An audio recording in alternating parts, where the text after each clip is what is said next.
Rule 5 पहले लेते हैं।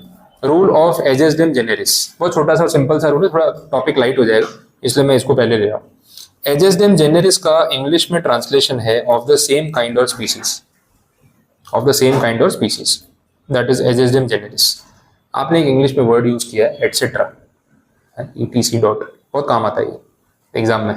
जहां तक आपको चीजें पता है वहां तक आप भर भर के लिखते हो, जहां से आपकी नॉलेज खत्म हो जाती है पर आंसर बाकी है, आप क्या करते हो एटसेट्रा। ठीक है, तो एटसेट्रा थोड़ा इज्जत बचाता है अपनी, कि भाई मेरे को इतना ही आता था उतना लिख दिया, बट मुझे पता है कि और चीजें हैं इसमें, एटसेट्रा इतना कौन लिखे, हो गया ना, दो चार समझाती बहुत है, बाकी समझ लो। एटसेट्रा का मतलब वही होता है। तो एटसेट्रा, एटसेट्रा जो वर्ड है उसका अपना खुद का कोई मीनिंग नहीं है। अगर आपको ये बात रिलेट हो, एटसेट्रा को उसका मीनिंग मिलता है उसके पहले जो चीजें लिखी है उससे। It is a general word. तो जनरल वर्ड को मीनिंग कैसे मिलेगा, उसके पहले लिखे गए स्पेसिफिक वर्ड से। मैं एक एग्जांपल देता हूँ, काव, बफेलो, एटसेट्रा, सिंपल, बहुत बेसिक सा टर्म यूज किया, काव, बफेलो, एटसेट्रा। अब ये एटसेट्रा में क्या क्या इंक्लूड हो सकता है, लायन, टाइगर, क्रोकोडाइल इंक्लूड हो सकता है नहीं, तो कैसे पता चलेगा एटसेट्रा में क्या आएगा, क्योंकि आगे जो लिखा है काव बफेलो, काव बफेलो बेचारे एकदम शांति प्रिय जानवर है, वो मांस मच्छी नहीं खाते, वेजिटेरियन है, मिल्क प्रोड्यूसिंग एनिमल्स है।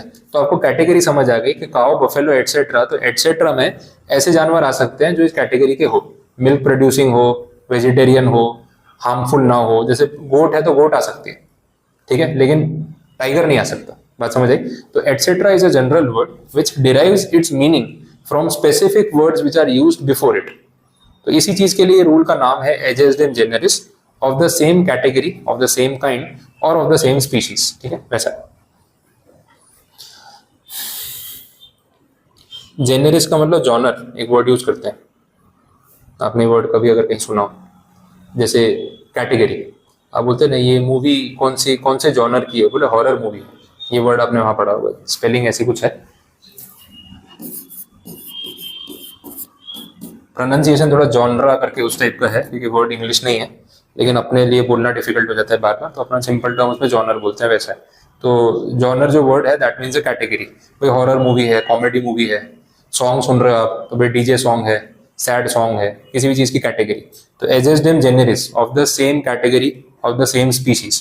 तो जब हम एटसेट्रा वर्ड यूज करते हैं तो एटसेट्रा का मतलब ही वही है जो ये रूल बताना चाह रहा है, कि इसका अपना खुद का कोई मतलब है नहीं, इसके पहले आप जो लिख दोगे ना उसी से उसको कोई ना कोई मतलब मिलने वाला है, और यही आप करते आए हो।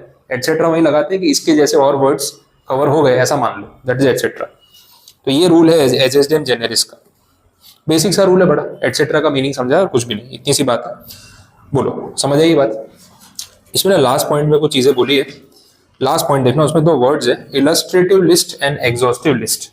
मैं थोड़ा डिटेल में इस पर बात करना चाहता हूं ताकि आपको पता चले। तो इतना डेप्थ में ना लोग नहीं जाते, बट जाना चाहिए, क्योंकि इस टॉपिक का मेन ऑब्जेक्टिव है आपकी नॉलेज डेवलप करना। एग्जाम सेकेंडरी है तो आपको ये सब बेसिक बातें पहले थोड़ा टाइम लगे समझनी चाहिए, बिकॉज आप जिस फील्ड में हो ना आगे आपको लॉज का इंटरप्रिटेशन बार बार करना है, ये आपका प्रोफेशन बनने वाला है। और अगर आपको बेसिक बातें नहीं पता होंगी तो यहाँ से तो पास होकर निकल जाओगे, वहां फिर रोज कुछ ना कुछ गड़बड़ होगी। तो बेटर है कि इसके ऊपर फोकस करो। Illustrative list and exhaustive list, दोनों चीजों में फर्क क्या है वो देखते हैं। इलस्ट्रेटिव लिस्ट का मतलब ये है कि इस लिस्ट में मैंने जो भी ऑब्जेक्ट्स लिखे हैं, ऐसे और बहुत सारे ऑब्जेक्ट्स हो सकते हैं और मैं सबको नहीं लिख सकता, तो मैंने ना 3-4 नाम लिख दिए, लास्ट में मैंने लिख दिया एटसेट्रा, खत्म। एटसेट्रा आने का मतलब ये स्पेसिफिक और इसके बाद और जितने भी होंगे वो इसमें कवर हो गए। This is called illustrative, illustration, example.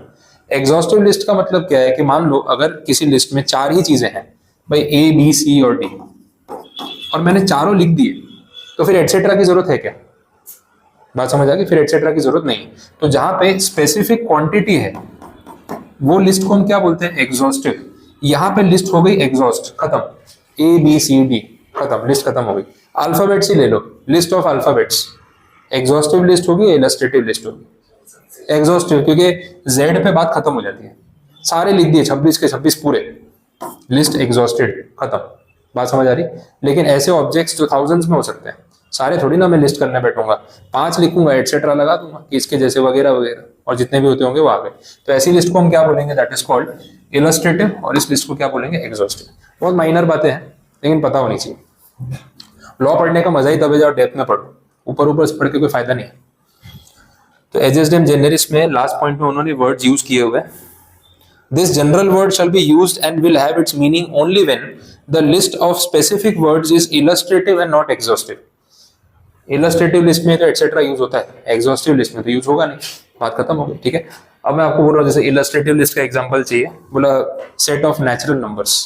Maths में पढ़ा आपने ऐसा, group of natural numbers. Natural number कहाँ से स्टार्ट होते हैं? 1 से कहाँ तक जाता है? लास्ट नेचुरल नंबर कौन सा होता है? 100, 1000, 1 लाख, 10 लाख, 1 करोड़, 10 करोड़, इन्फिनिटी. तो मैं सारे लिस्ट कर सकता हूँ, 1 2 3 4 5 एटसेट्रा. समझ आ गया? तो वो इलस्ट्रेटिव लिस्ट हो गई कि आपने कुछ एग्जांपल दे दिए फिर एटसेट्रा पे उसको खत्म कर दिया. अब डिफरेंस क्लियर हो रहा है दोनों. ठीक है. तो ये था आपका रूल ऑफ एजेस्डेम जेनेरिस.